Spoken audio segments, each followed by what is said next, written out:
Hello, everyone. I'm Eleanor Schrader. I'm an art and architectural historian, but even more so, I'm a design historian, which covers interiors and furniture and decorative arts. And I am looking forward to seeing you for our upcoming class on those famous furniture makers and their fabulous creations.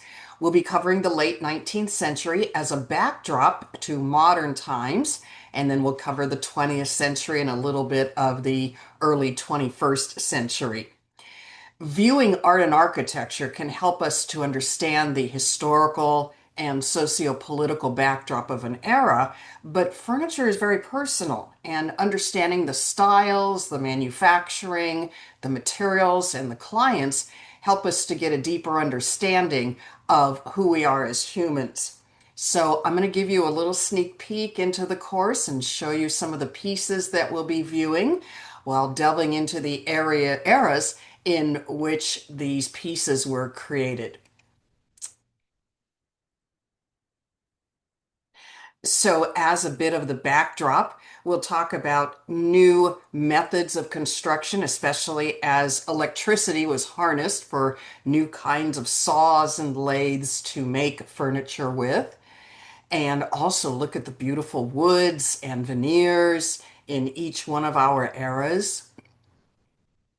And then we'll move into the very late 19th century, early 20th century, into the arts and crafts movement as sort of a reaction against the very decorated Victorian pieces that we just saw a moment ago.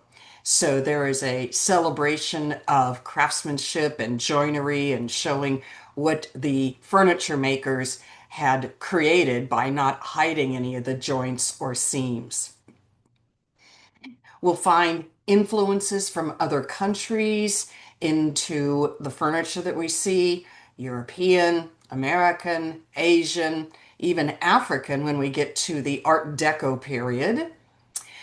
And before we go to the Art Deco, we'll make a stop in the very sexy Art Nouveau period where metamorphosis was an important topic as we see this moth coming out of its cocoon.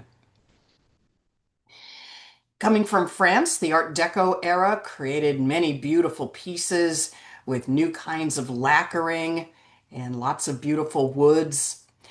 American Art Deco is a bit more industrial looking, such as we see with these pieces here, and even a little skyscraper chair.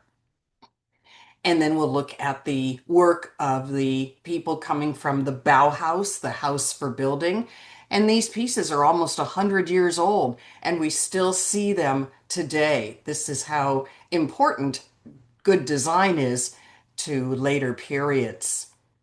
And then we'll move into the mid-century modern era and look at the work of artists such as Charles and Ray Eames in creating their famous lounge chair and ottoman, and also the importance of bringing other countries' designers into the mix. The mid-century modern era brought in a lot of Scandinavian modern,